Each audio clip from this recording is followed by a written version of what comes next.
This week on the 414, learn how to use LinkedIn to position yourself as the go-to expert and have prospects coming to you pre-sold and ready to buy.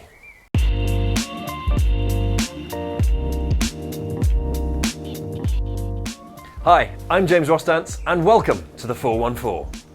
Each week with some of the greatest minds in marketing. And joining me today is a lady who helps people turn their LinkedIn profile into a true lead magnet. Welcome, Naomi Johnson. Hi. So where do people normally go wrong in preparing their LinkedIn profile? Well, most people start from talking about themselves and talking about their CV and what they've achieved, when actually nobody cares about you until you become relevant to them.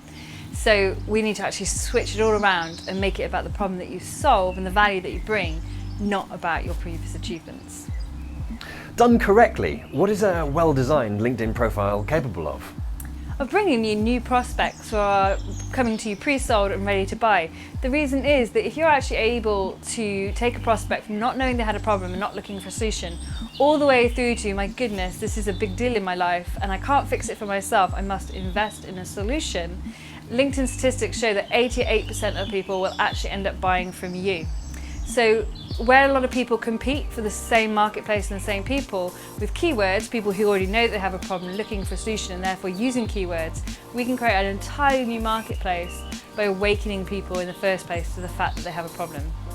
So what goes into creating a profile that acts as a lead magnet? But what else would a person need to have in place?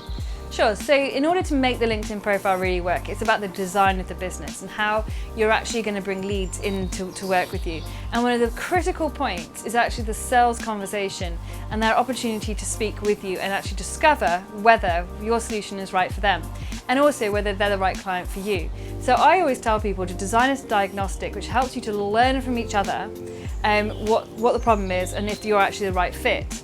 In order to get that person onto the phone, it needs to be a valuable proposition. Nobody will show up for a sales call. They will sign up for a diagnostic, some way of learning about themselves and the extent of their problem. So you need to position it well on the LinkedIn profile. You might be giving it away for free, but it's not free to the other person. It's their private information and it's also their time. So in order to get that person to the point where they're really grateful to speak to you and what an honor it is, we actually have to work on all of the content that goes into it before. We need to work on what the problem is you solve, why you're valuable, and why you know the answers to what you do. And that's in how we write the summary and the experience section. So what are the key things you need to fill out on your LinkedIn profile? Well, firstly, you want to make sure you fill in most of the sections, but I wouldn't rate the all-star rating that LinkedIn has. It's actually about the quality of what you write. So you want to have a headline that draws people in and makes them pay attention, because obviously there's so much going on and people only stop and read something that feels relevant to them. So that headline is really important. When they arrive on your LinkedIn profile, you want to start with the problem that you actually solve in a way that your ideal market will go, oh my gosh, that's me. And then they want to read on through the profile. And like I said, you want to finish off with that call to action, inviting people to get in touch.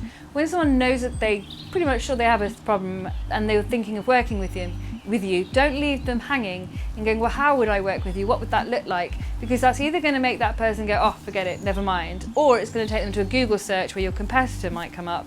So we actually need to answer it all in the profile. So in the entry for the experience, we actually want to write out how you work with people. So people can say, oh yeah, I could see myself doing that, let me get in touch. And that just takes you a bit further down that buying cycle with somebody and has them actually come to you pre-sold on the solution, on you, on the fact that they've got a problem and that they actually are ready to invest. Therefore, they're pre-sold and ready to buy. Naomi, thank you very much for joining me today. Thank you for having me. If you would like to learn more about how to turn your profile into a lead generator, then visit the414.net to watch extended content in the 414 Extra. I'm James Rostance. Thank you for watching.